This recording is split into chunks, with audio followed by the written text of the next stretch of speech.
ఖమ్మం జిల్లా మదిరాలోని తెలుగుదేశం పార్టీ కార్యాలయంలో 80వ భారత స్వాతంత్ర దినోత్సవ వేడుకలు అత్యంత ఘనంగా నిర్వహించారు.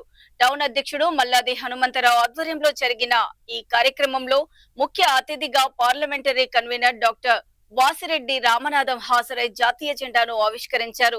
జాతీయ గీతాలాపన చేసి దేశ స్వాతంత్ర్యం కోసం ప్రాణాలర్పించిన అమరవీరుల త్యాగాలను స్మరించుకున్నారు.